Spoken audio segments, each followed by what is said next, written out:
Télévision, la chaîne à l'exigence des valeurs. Un grand artiste de notre pays, aujourd'hui peut-être avant sa mort, la jeunesse, qui peut-être temps, il y a Kayete, il y a savourer, mais aujourd'hui nous voulons vous rappeler quels sont les bons moments Nini Oyo Nzaya Asala pendant tout au long de la carrière naïe.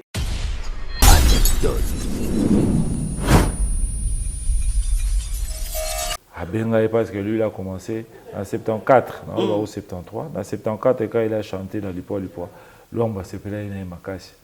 A tout le monde, moi, je me suis dit, je me suis dit, l'homme va tellement parler de la colonel Mobaosola. Écrivons l'histoire.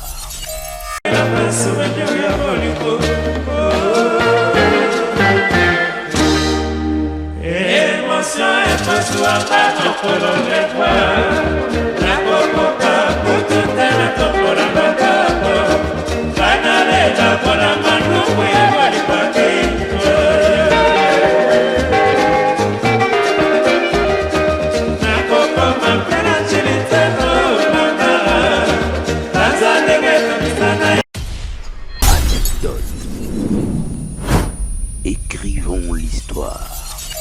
Petit Mouké. Dans 73 déjà, il y a 17 ans. Okay. Dans 74, il y a 18 ans déjà. Aïmbi déjà a eu de la notoriété. Banze Mozobeta partout dans l'Afrique, qui banné dans Rome, dans Brazzaville. Et dans l'Ipoa déjà, ils ont déjà Banze Monaï, Mato Boana, et ça qui a succès. Écrivons l'histoire.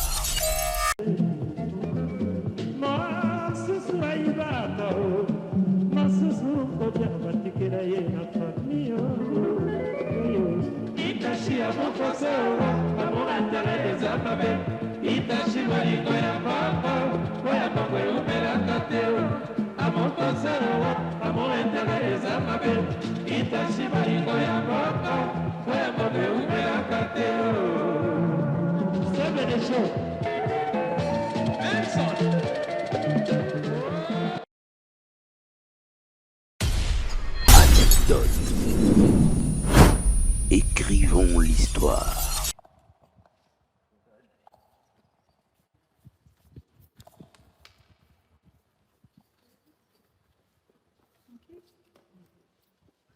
Alléluia. Histoire atoye. Ya pangia. Kuna kutika papanza sana.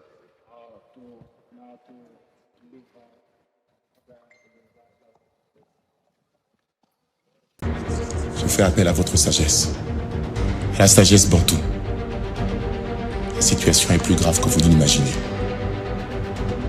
Unissons-nous. Car vous êtes capables de sauver ce pays. Oublions tout ce qui nous a divisés jusqu'ici.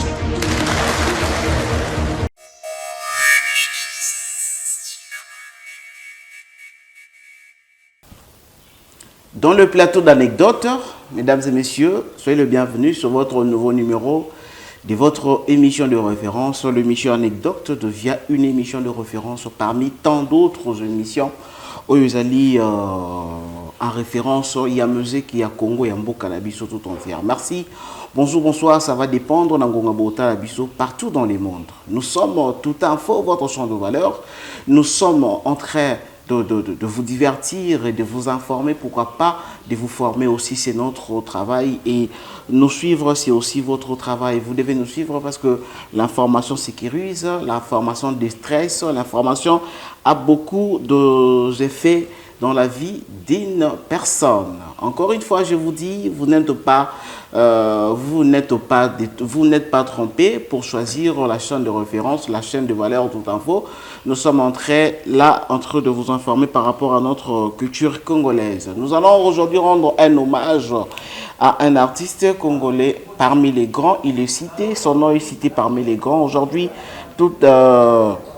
Aujourd'hui, à l'anecdote d'aujourd'hui, nous allons faire les anecdotes d'un grand artiste musicien congolais. Merci beaucoup à la réalisation de Papa Titon la Star. Merci Nabaye Oyo Balingarabiso Balanara émission de anecdote. Oyo Bapi Sarabiso confiance le temps à autre. Merci beaucoup de prendre cette photo. Voilà.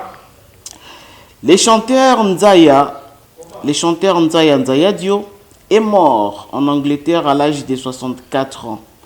Les chanteurs congolais Paul Nzaya Dio, connu sous le petit nom Nzaya, est décédé en Angleterre le lundi 7 décembre 2020 à l'âge de 64 ans. Mesdames et messieurs, il fut un grand artiste de notre pays. Aujourd'hui, peut-être avant sa mort, la jeunesse, qui peut-être temps, Yakoyo Kayete, Yako Savouriete, mais aujourd'hui nous voulons vous rappeler quels sont les bons moments Nini Oyo Nzaya Asala pendant tout au long de la carrière où il a commencé, comment il a évolué et jusqu'à ce que la mort et Joaki, les chanteurs congolais Nzaya Dorité Mamouni. Bonjour. Bonjour à tous les téléspectateurs de tout un fait beau s'abonner massivement.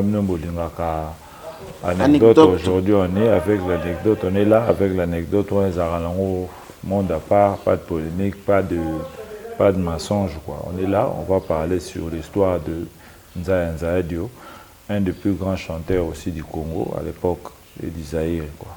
Très bien, merci beaucoup. Paul Nzaya Dio. Aujourd'hui, Tom est un peu immortalisé dans nos makambunaï. Abana musique n'engina se retrouver na kati ya musique. Il y a zaki na kimbangiste. OK. Etake mu Congo. Abana we mana ba chorale ya kimbangiste. Église kimbangiste. Jeteki. OK. Ezaki chorale ya ba kimbangiste. Il était chanteur la chorale comme ba monsieur belé ba banda na ba chorale ba wera beaucoup ba makaba et belé ba banda la chorale. Il y a différentes églises. Manda chante na ba dewe, église ba dewe, c'est un peu ça. Ba musicien belé ba bima so yika nga la banda la chorale parce que chorale des arabes fait formation. Ba relaxo alto, ba relaxo bémol, ba relaxo basse, ba blo wala nyonso. Ce sont des bablo retoyo ko la chorale na chanteur moi la fois ba na la chorale la majorité va chanteur est belé ba na ba chorale et la plupart il y a ba chanteur ba na ba chorale ba comme na ba maîtrise surtout ya ba chorale mais chorale là ba oui monsieur de la deuxième. OK ba alto ba zawana ba ta ba deuxième ba zawana les va voir na ba voix c'est un peu ça au moins mutu so abimi na chorale ba za moi l'expérience c'est ça la même ya royoka. OK Bacham, c'est un peu ça. Très bien. Nzaya Dio, il fut un choriste dans la carte église kimbangiste précisément. Je te qui, voilà. Je te qui est parmi les chorales l'église kimbangiste. Voilà. À part Betty, quand même, dans mon orchestre à quartier, mais premier orchestre c'est OR professionnel, les gens qui Mayopi Bakuba. OK. Bazaki na ba feu, m'a dit le système. Bazaki na ba Pires, na ba Yosa, Mayopi Bakuba na 73. Mayopi Bakuba ezaki le rôle Empire Bakuba. On a robé à même rythme. Non, Empire Bakuba. Oui. OK. Parce que tout le monde a déjà kuna bazaki na Yosa, bazaki na Pires, bazaki na Madilu qui faisait la voix de similaire à Pepe Kale. Ceux qui banze bo Empire Bakuba à l'époque où on a les trio Kadim avec le Kinga qui était le 4e chanteur. Royoka, ce qui paye à Bango. Parce que lui, il faisait la voix de Dilo de Lumona. Un des trois, parmi les 3 présidents d'Empire Bakuba, quand on dit les trio Kadima, on voit Pepe Kale, on voit Papitex, on voit Dilo de Lumona qui est encore vivant, il est à Kitambo, parce qu'il a beaucoup de choses des aussi, histoires, oui. à Roloba histoire, parce que on va dire Kolo Empire Bakuba. Très bien. Et le King aussi, comme il était un jeune qui habitait à Baombu, était aussi de l'Empire. Mais Azalaki parmi les décideurs, il y a Empire Bakuba. Ayaki après formation orchestre. OK. C'est ça. Bango Sigo Nzaya pas Zalaki wana na kati ya chorale wana. Na kati ya orchestre. Et puis une année après, ça n'a pas tenu. Mayopi Bakuba et Madilu a intégré dans l'orchestre ya Lipwa orchestre oyo ezalaki pe na kati ya structure. Il y a Verkis qui a mangana, qui les produisait. Sur à l'époque, on va le Moulembo na vena oyo lingramingi na balubade a selena banto mokonzi na ba papi chama balmingamingi ni boma. Balongwe. OK. Est-ce que on va renforcer sur orchestre. Ba ko renforcer orchestre nini? Orchestre ya lipwa. Ah OK, on va renforcer lipwa. Là, on a besoin de talibé succès pe mingi ya lipwa. et au salama na ba Kenya na ba Tanzanie vers qui ça tekaka ba cassette wana mingi bien nzembo na bango et marchera bien il y a au moins même des gens vivant sur Kenya qui ba Tanzanie ba te belé ba Camora ça c'est nzaya le master parce que l'album ba salara à l'époque na lipoa et salara ba succès donc bazaki plus na ba succès na ba pays africains par rapport à Kenya pe awa. OK. Pour Verkis à l'époque là, VV Kamangala c'est quelqu'un qui a beaucoup a contribué belé la culture ya Congo. Bah 74 en tout cas les ça qui succès. Pour Benzembo ya Mba eza ya nouvelle génération, eza Nzembo ya Mundi Malanda. Yemoko pa kuma Matobo, akuma Mimi, akuma quelques chansons pe na lipoa. Abeta pe na lipoa. Pour beta de sonnettes ya Verkis Kamangala, pesi papi chaman bambote. Anto mokonzi Italie, Anto mokonzi. Il y a 8 ans mingi na lipoa. OK. Que na bakuba mayopi oya ba madilo. Ajo ki tan belé kunati. Ires yosa wale umelagité. Et puis mutakotsa ka pe na lipoa à l'époque on a bataki na manager principal et Verkis, celui qui s'occupait de l'harmonie sur Verkis, ba musicien, ba instrument. Le feu de Niwade, il y a Koufanae, Niwade à Kassafoubou, il n'est plus de. Ça fait trop longtemps Koufa Kala. Donc aujourd'hui, le feu Verkis Kiamangana, a parmi Batou propulsé Bango. Non, il a propulsé la musique congolaise. Beaucoup des artistes congolais. Zaiko. OK. Langa Star. Et Bélé Bagine édition fait. Kofi Olomide Bazi chance pas produit Bango la Verkis. Le MNA, bango presque tout. Donc, Nzaya Dio. Oh, Moussous, nani kutu bazalara na fefe, kiri fefe, trio majesty. A produit Niboma, a produit Lipoa. Il a produit plusieurs orchestres. Victoria, il a été beaucoup pour la culture congolaise. Voilà, il a été beaucoup pour la culture congolaise. Donc, Lelo, Soki, orchestre, Yaba Nzaya Dio. Et Koneta qui vraiment succès belé dans différents pays africains parce que Verkis a réussi ça qui n'a pas bimisa musique na bango libanda côté Congo na pays africain et Tekama qui voilà la nouvelle génération Yamboudi Balanda avec le Matobo composé par lui-même Nzaya avec le Mimi ba chanteuse avec belé et puis bango ba recouvrir Boulembo et le Veni Boma. Okay. Grand chanteur, le roi Niboma. On peut dire moi pesanteur. Ok, c'est petit à mon niveau où ils arrivent. Parce que Dio na Niboma na Nzaya Dio. Est-ce que ça peut dire mon peut faire Vabatu? On va embêter parce que on est remplacer. Départ ya Nzaya Dio. Niboma le balongwe. Nzaya nde baye mati sur orchestre. Alors départ ya Niboma, de Nzaya baye ba qui remplacer. 74. En 74. À j'ai peu moins temps à travailler, peu moins trop là. À jouer peu moins temps au travail. Après moi baisse côté un orchestre. Il a aussi joué dans Friza. Pour votre info. Oh, dans Friza ya Taboulay. Oui, Nzaya était musicien aussi dans Friza. Il a fait 6 mois. Dans Kata Friza. Oui, il a fait 6 mois la Friza. OK. Là, à Sali Simon la Friza, à Koutara Benzembo, le rôle, c'est toi que j'aime. Dans mon beau, ça va répéter rapé, Nake Nairobi. En Villabel. Oui, avant Villabel à Kota. Répéter en Bari 3, Nava Poupon. Après, à Olongwanae. OK, donc, chanson, Nake Nairobi, Banda déjà qu'on répétait Yango avant intégration en Biliabel. Il a fait en 82. Il est rejoint. Avec rejoint, c'est toi que je t'aime. Moi-même. Il y a un peu ça, il peut succès pour l'orchestre. C'est un peu ça. Alors, moi, par rapport au Fongoli, alors, à côté qui n'est pas à Friza. Nana yaki na Friza. Na Friza qui est mort salité c'est mais na ba 73 na l'air à magi de na ba lipo lomba bien ça rien à parler. OK. À CP la ranae a benga parce que lui il a commencé en 74 au 73 dans 74 quand il a chanté dans lipo lomba CP la ina makasi. A tout nabiyo yo moi mko nem to yemi nzembo a yo lukai lomba tellement liboso parler na colonel mo ba osola. A tout yo na yo tenga Moutuyo le bagi na PDG qui s'appelle Aéro Tala.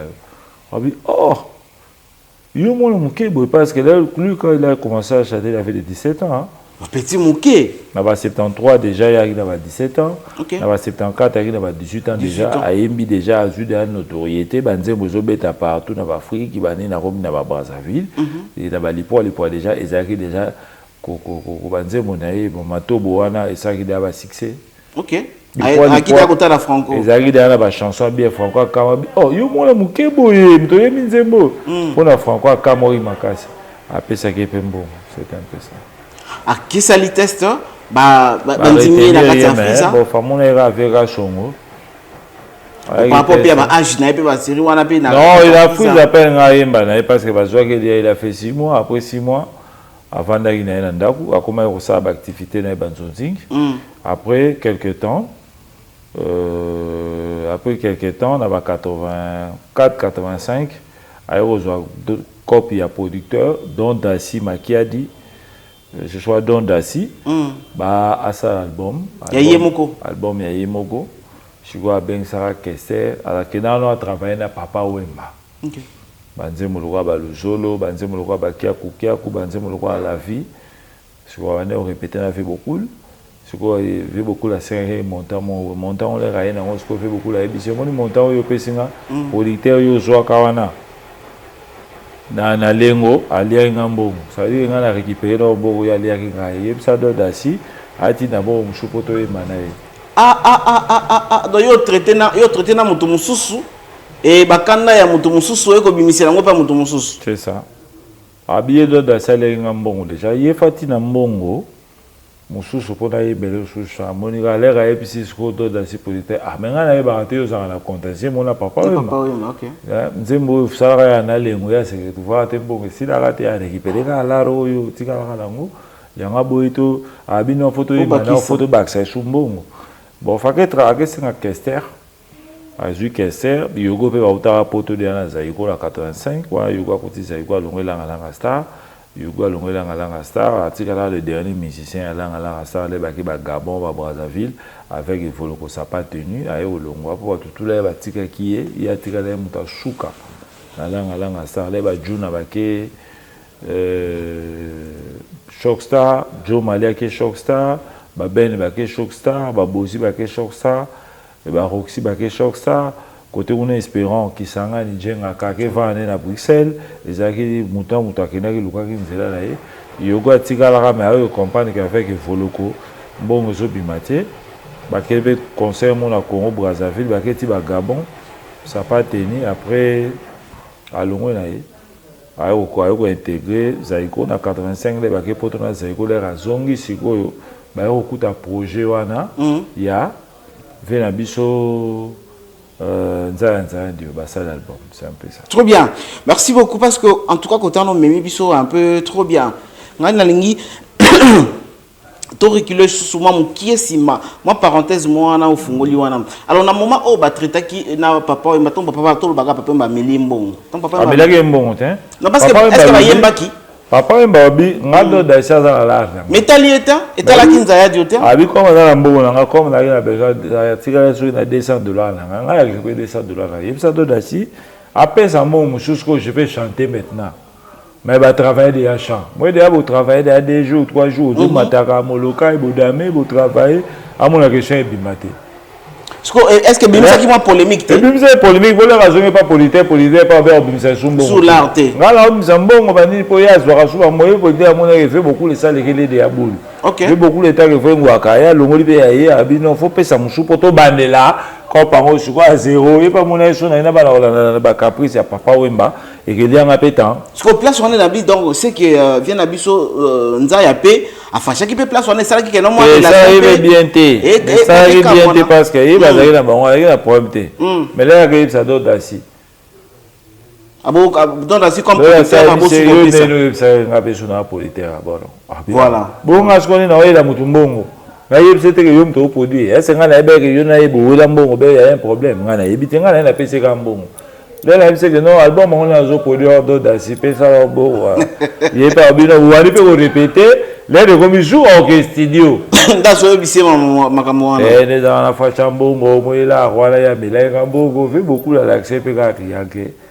veut pas dire qu'il a besoin de bala mutu parce que à quoi peut qu'on aider quand ambassadeur d'assurer les makamne les makamne yanza tenza pas d'arriver pour rejoindre dans un mouvement très bien azo bunda bunda kaka na ndenge na moi banzonzi moi bakosako ça air moko des alaga musicien orchestre ezalite voilà na moment oyo bango bazongi ba kokuta projet déjà ya Nzaya na Mesa alors c'était facile pour lui à convaincre Kester bayemba naye oui c'était facile il a convaincre Kester a une cool ba soyena Kester arrivé à Jmogo, bah sur une année Yogo, avec une année parce que Yogo a boté en décembre, a boté le 31 décembre 55. Okay. Si j'ai une bonne mémoire, bah sur une année bon, Yogo a dit bah il n'est pas aimé.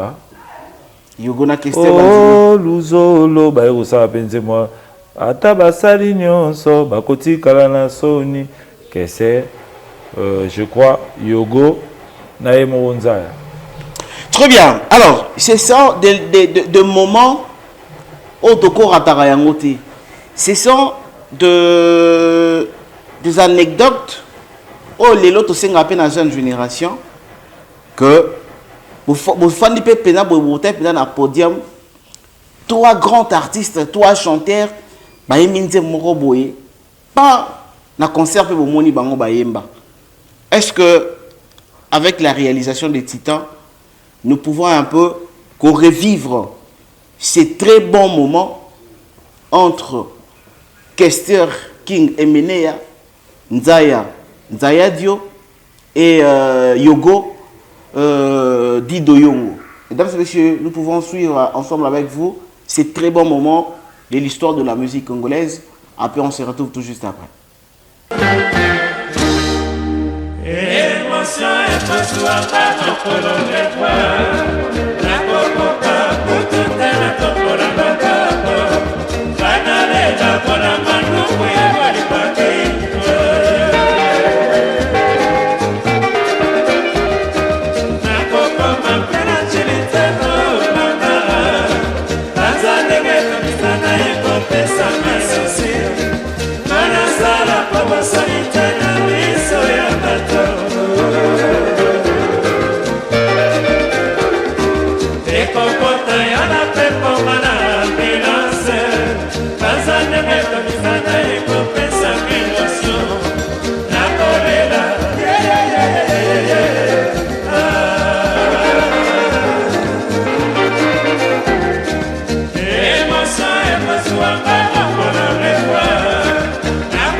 Très bien. Nous sommes de retour sur votre plateau d'anecdotes avec comme invité Héritier Mambouine, comme réalisateur Titan la Star à la présentation d'Ona Condé, avec les abonnés de Valère comme les abonnés de Toute Info. Là, nous venons de suivre un très bon moment. Il y a un très bon moment. Il y a musique, il y a Congo, Nabiso, grand chanteur, très bon grand chanteur. Il y a histoire en Boka Nabiso. Héritier Mambouine, des moments pareils. Tant d'autres, ça va vidéo. Voilà, mon vidéo, il y a Carlito, débat, Lanzaya. À l'époque, on a Shockstar, mais il y a une histoire parce qu'il a joué dans Shockstar. Ok. Après l'album, on a marché bien. Il a intégré Shockstar. Shockstar, pour la petite histoire, c'est créé par Ben Nyamabo, qui fut le président, il a repéré Bozi et Roxy Chipaka. Il y a un collectif, il y a 3 personnes. Roxy Chipaka, Bozi Boziana et Ben Nyamabo. C'était les dissidents de Langa Langa Star, où ils avaient orchestre à Befoloko, Espérant, Nene Chakou, Roxy, Yogo, Juna Janana, avec Ben Nyamabo François Mutombo, Ben, c'est un peu ça. Très bien. Et je me rappelle intégration, je me rappelle Papa Yannick Ben. Shockstar, na moment et Salama. ezalaki moment oyo Venabiso Banz bapesa qui est suspension bapesa suspension aboyi ko subir suspension te bozi pe a compatir na ye ya ebisa ba ma bolanda trop verkis mais ngala ebi pas c'est trop kuta ba osomba pe ba instrument oyo na Italie parce que contrat aussi de verkis dem tazo profiter trop na langa ça sur ba yo na ki bazaki 4 3 et vouloir que funda refunda bango et vouloir refunda ba comme c'est vouloir président tant que bazaki le 7 patron et vouloir comme le roi yemo DG bango non. Très bien. Alors nous revenons à DG bango comme bagi Bozia a comme une affinité trop na ben parce que l'une tagi pirier parce que na langa star wala na roboudé trop balomo on est un poète chanteur ni na kota mais il avait de moyens pour na ben yamabo déjà à l'époque on a non ça banze monaie ça la bachetador Capia en 1980 et zala qui zembo e komara Rihanna ba emba on a na evoloko na vie la biso na yenga junior première version et zara jetador Capia. Mais deuxième version, on est ça succès mingo les gars, c'est Rihanna. Oh bah il m'a des baba, bah des Fao et bah Juna, bah Carlito, c'est la meilleure version. Oh ça succès ma casse avec Roxy Chimpaka, bah Carole, l'accompagnement venant du total là qui est à voilà tout le monde faut y un bébé d'anecdote. Il a beaucoup d'histoires et Robert sur l'animation parce que dit tout a été na président Yaban Odéon, président Yaban Nono. Ok, Yaban Nono Atalako. Atalaku mama. Zeka zobola de mbunda Yaban Odéon. Bakri wala mingi. Enge tate. Eyukalikila mwana kwa ambiance. Yani wankwela we. Eyukalikila mwana fiona. Zengaluke tu pusa kuna fiona. Mwana liboso ya boyanga. Il mama. Avec Bakoko Miyalo. C'est ça qui a commencé. Bazora contrat, il y a un hôtel qui l'homme a besoin de faire voyager, Nous sommes dans l'anecdote du grand artiste Onza Nzaya Dio. Excusez-moi d'ouvrir cette parenthèse. Arrêtez-moi s'il vous plaît. Ensemble, dans l'anabiso, et ça lit qu'à anecdote.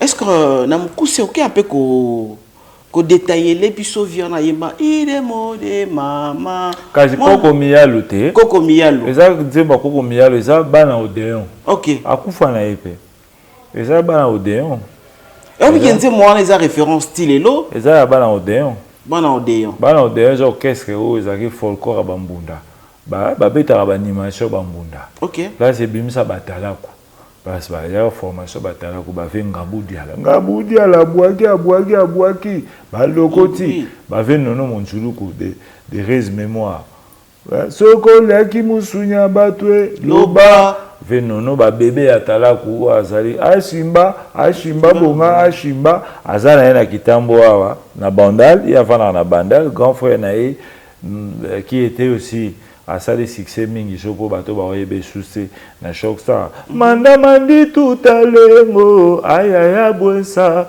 kunda kaka kunda ntsebele c'est lui qui a fait l'animation ba munu mama benda yo l'animation sur Shockstar chamu pepe lema et ça orchestre na Odéon et yagi pe à l'époque on a ba rumba est-ce que ezaki na ba Juna. Très bien. Merci beaucoup. Juna pas au côté empire Bakuba a boire le premier album et Simba Imami était expérience mais deuxième en tout cas nuance wanama Yaya Londa Senado Selmado Semula Gulandia ya Gulalila Yaya Londa buka mapeka pa hemintingi Kofa anecdote mo confirme le dakuta la Pepe Kale na mutuka assez vieux boni petit olobini non déjà vieux mo ba boire wa so moni juna ko saradeka vieux mo boire wana en tout cas so père de ema na peut so so mutu wana po nianzwa Pepe Kale mo ko so bringa abi nianzo ngala yo kina animate po et boire que wana juna ezaki différent na on ba dit tout à là na oya ba nono na ba bébé oya ki na moi nyos na la sika moko boy poso tali cri wana eza buga mapeka emiting pam lakisa ozomona mutu moko aye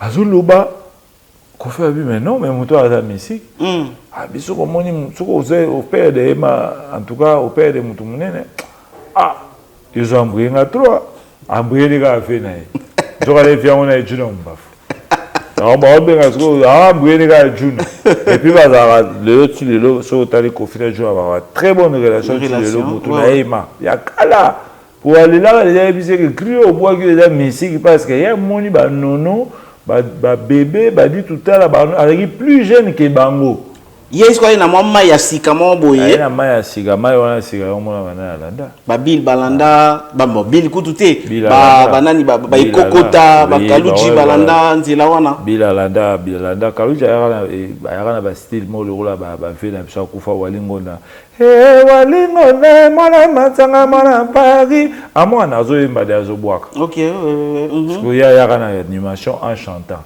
mais ce que ya journée zaraki madame la biba samuna poche le côté kaka munoko na lingio ya bile kwe hetinti hentaya ya mona ba bile ba janta misine tout c'est ba voilà balanda le kolona ozobuako osatika animateur oningisa oya obeta ba blog wana ba nini ezo simba bo mona be juna mbafu même na ba clip ya ba à l'époque on a clip il y a garçon il y a Pépé Calé là on garçon fait la biso Pépé Calé papa na niboma o basara moyibi hein au moins là on va obina ba yibi biloko ya bana c'est ça voilà merci beaucoup Héritier Mamboni pour cette anecdote. Alors nous allons revenir maintenant na moment oyo Vienzaya Dio a invité na projet naie il a invité King Kester et Menea, il a invité Yogo. Si je me trompe, mon père repasse à la mais je crois pas. On dirait mon père repasse à la si mon père Ramaloba. On dirait. Je ne vais pas confirmer.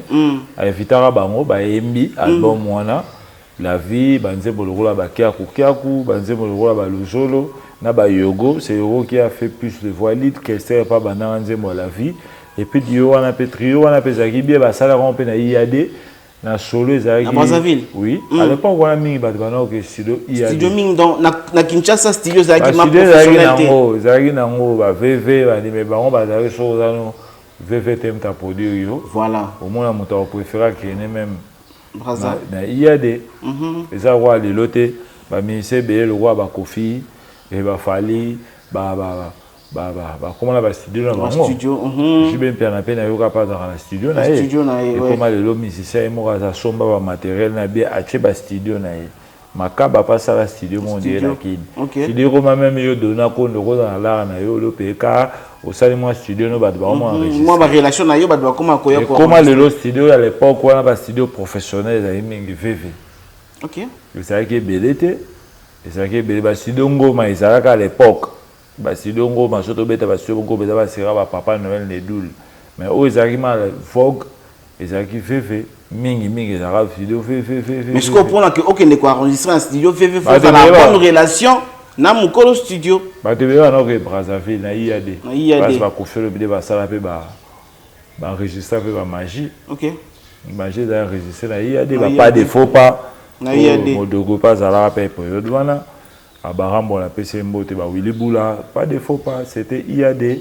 ba orchestre be ba enregistrer na IAD to zarabe na Bobongo Bobongo na ba ko la bo marché au place Makaba studio Bobongo azalaka kubeta na bazola tempo Makaba zalaki après l'époque on avait parlé na Bobongo Star bo ba mba garoua oh mama garoua Makaba zalaki chaque jour wana ko zalaki permanent. Très bien. Et après projet Wana Ebimi, c'était quoi le résultat avec les projets Oyo Abingsaki Bandeko na yé? Ça il n'a bien mais lui n'était pas il a besoin ça comme leader tu sais. Comme leader dans 84 85 il n'avait pas de moyens. Oui, le moyen pour tenir un peu. À l'époque on avait besoin d'un patron Moro. Ok, c'est moins structuré à l'époque. Avec Basari Nzemo, on a Garoua, oh maman, Garoua, Garoua, oh maman, Garoua, Bibi, Makosa, Bantomo Konziba, Emina Poto, Clovis un film pas en direct de Londres. Clovis film pas. Le badé a cédé ba yebi banzembo na ba papi chamamba na Londres. Et ça banzembo ça qui succès à l'époque on a peu méga moi oyokana bobongo star. Ça qui a place où que ça la be lolo quoi. Donc Obi azaki na possibilité Nzaya azaki na possibilité au comme leader. Ça l'orchestre c'est ça azaki na possibilité. À l'époque on a suivi anti-choc et bozi na longwe monza premier va suspendre parce que succès nzembo na EV a kufa pe de res mémoire a kufa en 1990 avec pe mon ngaba ba pe ba Suisse ça sera pe Star Mania et sigado a Congo uta et siga juna fama kengele na chef du quartier la terre yo na obenga Prince Chacho a comme en Angola pour votre info bato ba bi juna fa passe ça il est en Angola mon la matete a mon sang ne ba kenkeri na musique en tout cas c'est très difficile il ne chante plus et wana moment wana ni vie ben pas kindaki à l'époque wana pena ni pas ça ayemba benze moment na bango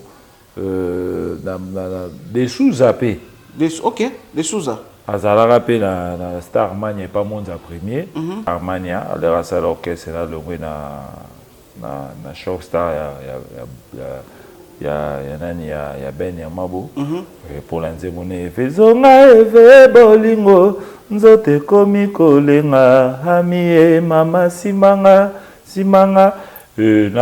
nani pe vio ba zo luka belé en tout cas to ça les photos ya belamino Kofi Ali Baba ye pa emanzemo mo wana ladi OK ladi ayemba ba voix wana en tout cas zaki nzemo moko très mélancolique ayemba pe na monza premier c'est un peu ça très bien et des sous appelés ba série wana yepé alors ni ça là qui que peut-être allons subitement ndenge wana c'était quoi non ba des sous ba longwa ina bango azora pe sponsor alors mingi zara mama mbongo na ba orchestre longwa ina ye aklandi sous fait na pe voloko vena yolo après voloko des sous appelés que basile loningi ça et pas ya fait Bimi Ombale André Bimi Ombale.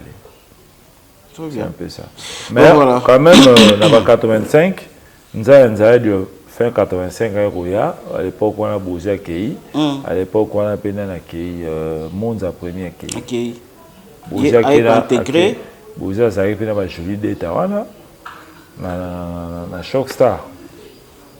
Na ba via Adoli à la poto, na mutamema na poto mutasuka defa on a Big Star, ma Adoli tout c'est là Zari na ténoriste on a zara tout c'était là na Shock Star azora chanson que poto te joua nga que poto bakangela la dia mbale report même dia na sac et bakanga ye ayo que les potos sur la compte ya des fois état gamine ya mon air na souffrir trop azuma la mai na tout a même ende comme ça malelo mais mambo bando ça malongo depuis kala comme maman na mai ya poto ga orchestre là et à côté l'orchestre pour rapport donc ça défaut mais ba que poto bien en tout cas il faut tirer la pour sur en famille des fois il est ça qu'il faut tirer à Dolé rester à Londres si les lots la PCV à Dolé beauté alors Nzaya Dio na moment où intégré orchestre ya Ben Yamabo et alors era Koti obi akutaki ba Vers la côté Sigoyo, à moins Sigoyo nouvelle équipe. OK. Il y a Shock Star. Shock Star. À côté côté Daniel Doli Bazari na bango. À côté Daniel chanteur Nen. À côté Jiba Carlito déjà. À côté Petit Prince. Petit Prince Bengali. À côté Janana. Juna, OK. À côté Débat Papaye. Et puis au sala équipe voilà. Il y a mon repas des fois au pas Zalaki déjà. OK. C'est un peu ça. Voilà. Donc il y a Koutaki déjà équipe pour Zalaki trop bien. Alors comment il a évolué auprès de Ben Nyamabo, na ba Masana ba Carlito, ba Defao ainsi que beaucoup ba Koutaki wana. C'était comment évolution na yé na kati ya orchestre wana. À ça il peut temps à travailler na bango. Ba ça il peut banzembo. À ce qui peut tempérer à retravailler dans Shock Star. Shock Star m'a joué qui t'a embêté. OK. À ça depuis de 10 ans. Dans Shock Star. Oui, voilà, en tout cas, dans Shock Star, joué qui t'a. Ah, mais c'est pas titre on a quand Shock Star. Oui, mais ça n'a pas moi banzonting à part. À ça qui fait banzonting ailleurs, mais à ce qui peut moi temps, il y a retravailler quoi. Mais est-ce que le succès au Yazalaki n'a avant qu'il y a Shockstar, là le succès au Yazalaki n'a pas Shockstar, surtout plutôt comparer les deux succès on a la carrière non, la Shockstar pas arrivé, mais la Shockstar c'était plus des fois optimalement 3 ou 4 fois meilleure vedette. OK. Azaki n'a aimé, c'est plus des fois qui s'est beaucoup démarqué, en général à ça qui va la meilleure vedette. La Shockstar c'est un mini de trio. Trio, OK. De Baba, Carlito et des fois il n'est pas Azaki. Étant que grand chanteur, il était aussi là. C'est un peu ça. Très bien. Alors, après plus de 9 ans, quand il y a Shockstar, c'était quoi comment avec ça là pour que nous allons à Shockstar et après que l'on a Shockstar, qu'est-ce qu'il était devenu? Qu'est-ce qui n'est pour ça qu'il y a l'on à Shockstar pour qu'il ça la nini?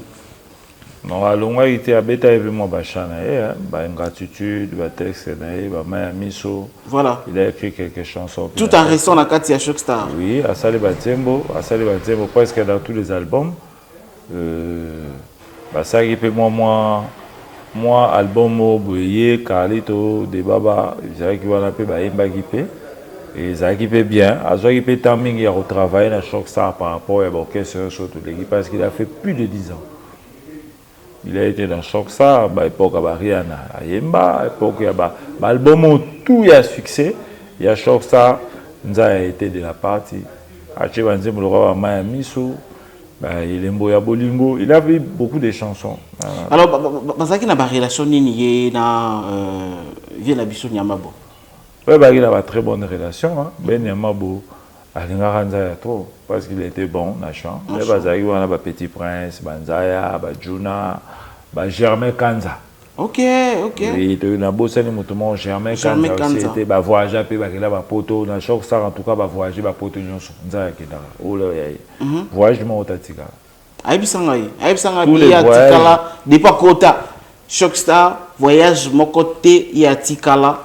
Na kati orchestre wana aibisanga ça avec l'album le roi musique mata izaki banzonzing c'est un peu ça izaki banzonzing nae asali ba Miami so na ba okeja na ba Shockstar ba ingratitude asali moi ba chanson ebele o bato ba ebi na Shockstar qui a aussi beaucoup marché et ba concert ebele au Shockstar no chapeau a participé même ba Kobanda succès à Shockstar de 85 90 il y a Zaki. Comme vous venez parler de concerts, un peu tout ça que ça moi batu na ba moment on peut prendre un élément n'importe quel concert réalisation n'importe quel concert il y a Shockstar où tu peux retrouver Viena Bisso le Fenza Yanzaya du haut Lelo tous alliés qu'on aurait mémoire naïe. On suit ensemble avec nos téléspectateurs et puis nous nous retrouvons tout juste après. C'est temps. On signe les mains.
Itachi Maringo ya Boko,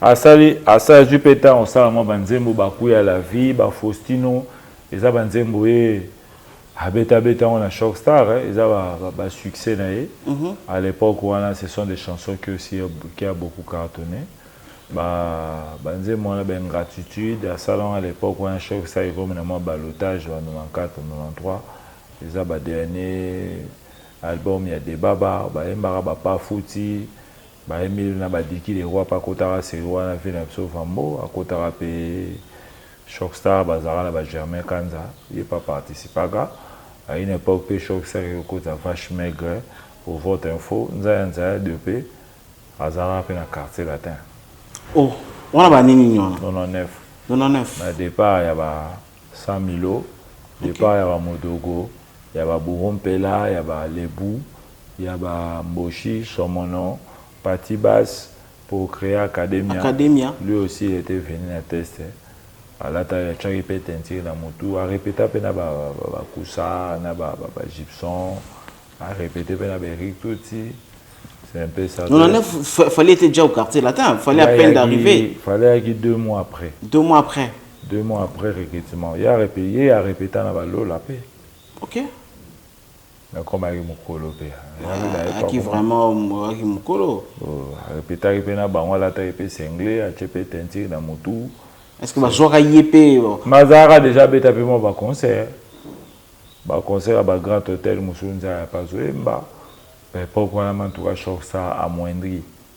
Il n'en pouvait plus. Et choix ils allaient quitter pendant les s'appelle Ibota. En 2001 Choc Star allait nous nani Ben Yamabo a une équipe restructurée Choc Star on va répéter à Juba chanteur c'est Joka Baye c'est Joka moi en Suisse au bateau Baye c'est Joka te il me ta sala nzembo ya Mokolo Mosusu c'est l'auteur compositeur de la chanson Mokolo Mosusu et de Terminis c'est liwaye vinanga Terminis tout le monde est naissant Nasea Mabelero, Marie-Paul Loaba, PC Mote na Paris, Marie-Paul Loaba na Paris, Mado Cisalpino, Nina Manifa, Mado Cisalpino en direct de Suisse, Nzembo na Terminis, album moi les ans Nzembo Bouddha de Yolo, ils arrivent Nzembo assez Joka Macédé, là on défao, et bien la Roma défao, et Mutoyo Linga Mingi de Baba, Nzembo ya Tati Konde, mais Mutabeta Kita Rwana, ils avaient Jokate, ils avaient Tizi Manzeku.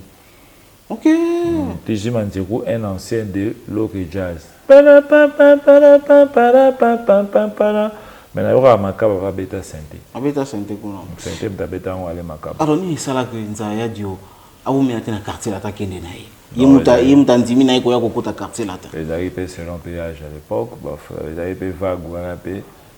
Bakoussa, Gibson, jeune baleka qui troya comme kineti, Spinola Jatans, Chikito Mutakatif, Mamale, Baba Biandonga, Berik, voilà quartier la tête même là wa au Kufa.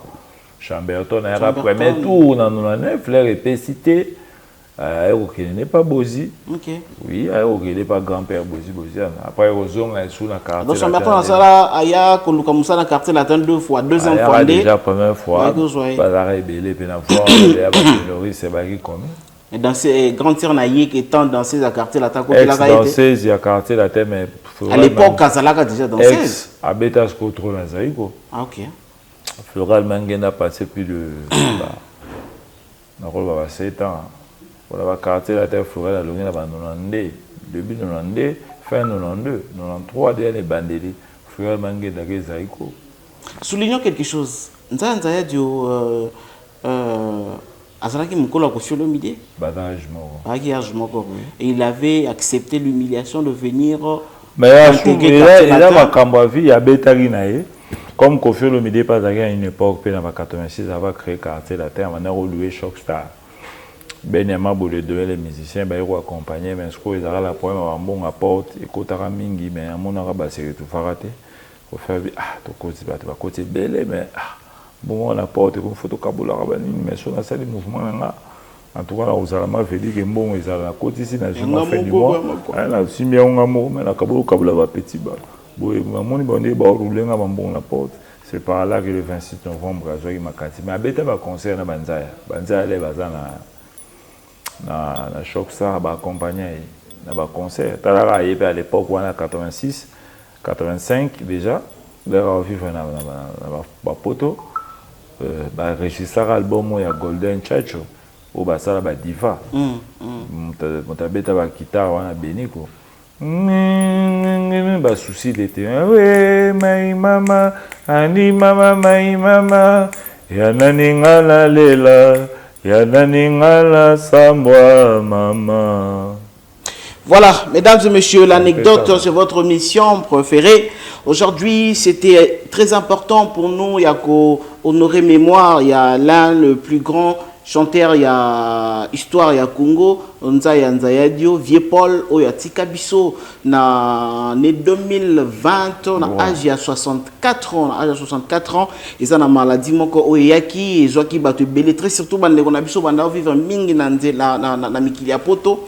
Et betaki bango mingi maladie wana nde mutu e bomaki. Aujourd'hui nous prenons l'audace et à rendre hommage et à honorer mémoire à travers cette émission anecdote que vous aimez beaucoup. Merci beaucoup. Je sais que vous allez manifester vous allez commenter, vous allez appeler, vous allez ratifier, vous allez en tout cas participer ensemble avec nous comme Ndengeza toujours comme d'habitude. Alors poto oya kendaki qui a salvé Banzemo, Bamanza, Bakou à la vie, Bakou à la vie dans des matchs à choc ça, Bakimona Meso, Bamanza, Banzonting nae quoi. On a ça Banzonting avec 12 balles, ça l'animation, c'est un peu ça, mais ça va.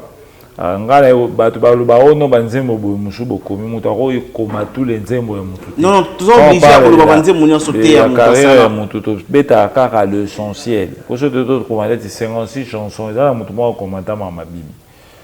Mais là c'est que bibi 56 chansons là autant même pas 20. Ça veut dire que là to beta soit mutu, ce n'est to beta sur le roi de taboulay. Parce que to beta tous les voilà pour répertorier plus de 800 chansons taboulées à Zana. Imaginez, par exemple, Kofi Olomide. Aujourd'hui, vous pouvez citer toutes les chansons. Chanson, il est belé. Oui. À comment on a caillé à Zana, caillé, moi, à Zana, mais c'est belé. À comment on verticalement. À Zana, banzé, tellement belé.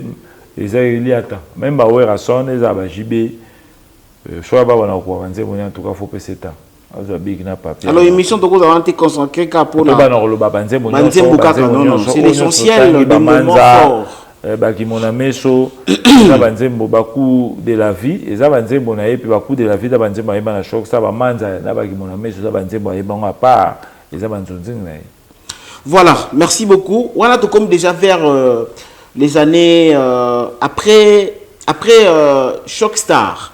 Après Choc Star, Nzaya ce choc ça là va m'arriver moi le mot peut Simbari là on peut Simbari va bien avec Bassé Joka bah 2003 on a créé orchestre donc on créé orchestre na retard ma casse ba 2003 d'ailleurs ça la orchestre na bah moto kotana tanga kombo ngekima bah ça l'orchestre na bah Popo le mot là la convaincre Popo le mot là Clovis film par Londres Popo le mot là la convaincre bah on va ébi bah ça orchestre je crois 2003 2004 était nagi bien et puis après ça il m'a démarche pas OK n'est pas poto il s'installer OK poto na ba effort na yemoko il s'installer tout précisément en Angleterre très bien et pour la moi histoire na EP à Nzaya de paix à Salapé à Mbappé l'album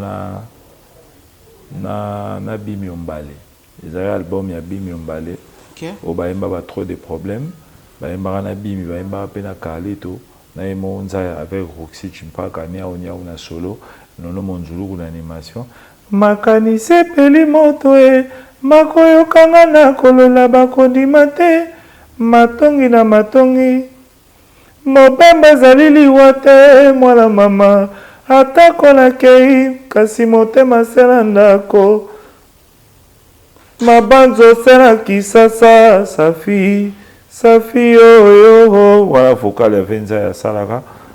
Il a chanté un album avec le Bimi, avec le Carlito, avec le Yemorunza, il y a un album, il y a Bimi Ombale, trop de problèmes, il y a en 1990.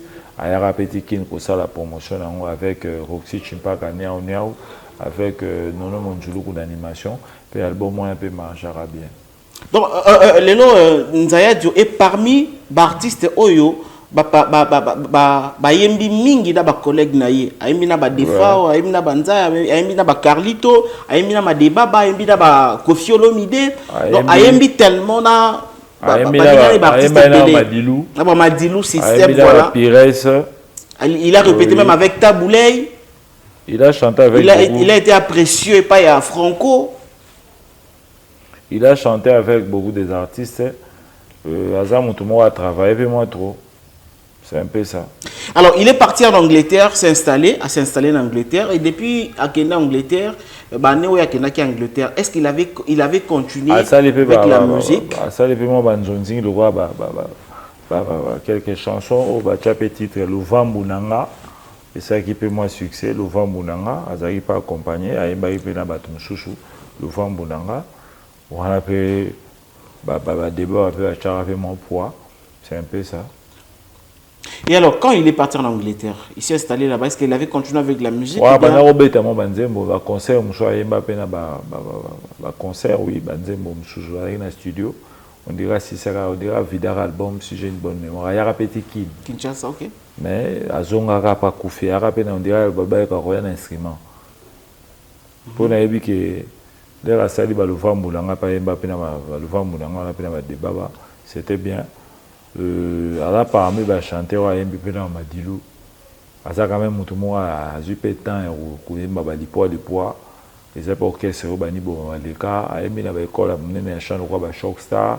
Il a fait 6 mois aussi dans la Fouiza. À ça qui fait quelques mois dans la quartier latin. C'est parmi les zones sous Shockstar. Il a créé son groupe aussi en 2003, 2004 et ça n'a pas beaucoup tenu. Après il a créé Poto, c'est un peu ça. On a tapé quelques concerts à Londres, à Manchester, à Nîmes. On a tapé concert à Penandi Boma, à à l'époque. Et voilà, c'était l'anecdote de Nzaya Diovier Paul. Oyo Atikabiso en année 2020. Mesdames et messieurs, c'était vraiment un réel plaisir pour nous d'honorer les mémoires. La mémoire d'un grand artiste comme Nzaya Dio, Oyo Asalapé, tant soit moment il y a bien la musique à Congo. Et aujourd'hui, nous voici en train de mortaliser ses œuvres, en train de mortaliser ces moments forts dans la musique à Congo.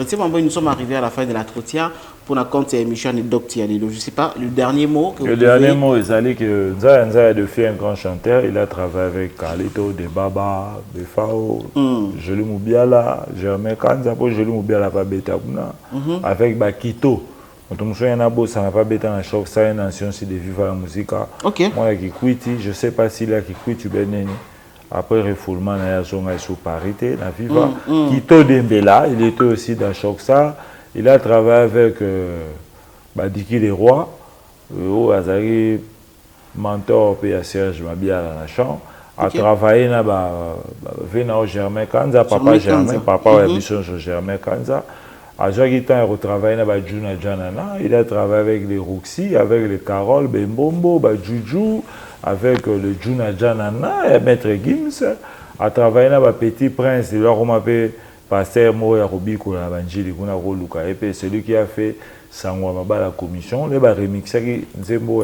J'ai perdu ma femme, ça la va mériter, si les autres branchent. Les babandela qui ont na choc ça, on a fait Nzaya Dio. C'est un peu ça. Azam a travaillé pena nani vena biso nani Ben Yamabo. Azwa qui fait moi mingi. A travaillé na bangonyo sur Carlito, bangonyo sur na bazaki ba Defao, ba Debaba, il était là. Merci beaucoup. Héritier Mamboueni. Dit tout à l'heure, bangonyo en tout cas. La majorité belé ba koufi na choc star wana. Et belé basé susté quoi. Il est mort Ben Yamabo ne plus, Monza première fois. En tout cas, Defao ne plus, Debaba ne plus. Roquier est encore vivant, Sejoka est encore vivant. Nani, papa Germain Kanza est encore vivant. Germain Kanza est encore vivant. Joli Moubiala Bazana, Bakito Bazana. Mais en tout cas, Belén de Baza sauté. Belén de sauté parce que les lopés. Ils ont des FAO, ils ont naïe beaucoup. Vienzaya de Baza sauté. Vienzaya de Baza sauté 4, mais bah monsieur peut fatiguer le roi Juna, Janana, le rôle à Jules Moubia là les carapé pour votre info, à Mbappé album Jules Moubia là, à Bétan la Shockstar. OK. À les gars Shockstar après la souka OK, ça souka bien mais pour papa Mbappé c'est joli. Yo moi la vie faut comme bien sous ba sous élément. OK, c'est nous yango. Mais yo t'aime to mimi mais à faire comprendre ya zonga ka viva pas zonga et viva. Makila est viva. Mon local joli ba ta viva. Papa Wemba, ouais a Freddy Lussan.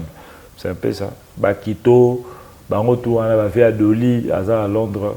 Bango tout ba tu à Shockstar. Ils arrivent pas OK, c'est mon PC qui succès pour Shockstar dans des moments qui va deux fois Mikili, bango à Robois quand même 2-3 albums. Très bien. La mémoire de Vienza Andrea Dieu-Paul vient d'être honorée sur notre émission. Sur ces beaux plateaux, la mémoire d'un grand artiste vient d'être honorée. Mesdames et messieurs, vous devez apprécier ce genre des émissions. Na œuvre Yamutu, imperfection et cause en raté, nous ne sommes pas tout ça pas parfait, voulais-je dire. Tout ça pas parfait pour la œuvre à Moko à 100% bien. Tant qu'il y aura deux erreurs, c'est-à-dire Zali, œuvre Yamutu, Salami pas Yamutu. On a fait l'essentiel pour la carrière de Vienza Andrea Dieu-Paul. Nous voici à la fin de l'entretien. On avait reçu pour vous Héritier Mamboueni comme d'habitude. Vous voulez encore beaucoup des anecdotes. Vous voulez encore que nous honorons plusieurs mémoires. Il y a un grand artiste au Batika Bisso, to collaborer Nabino, to solola, to komana, dans les commentaires. Évitez Babiloko ya finga évitez. Ici, c'est une chose de valeur, vous devez éviter ça. Je dis un grand merci à mon invité Héritier Mamboueni qui était là pour nous éclaircir par rapport à Makambo Moussoussou. Je dis encore un grand merci à l'équipe technique qui était dirigée par Papa Titan La Star et tant d'autres. Merci également à moi-même, où on a servi Bino. Merci les Soussou. La Bino Batubota, la Biso, surtout na Yom Total à l'instant même. Je te remercie, papa, maman, Yayaleki. Moana, je te remercie infiniment. Vous devez continuer à vous abonner sur votre télévision de valeur car le programme continue. On se verra dans une autre émission. C'est là pas longtemps. Au revoir.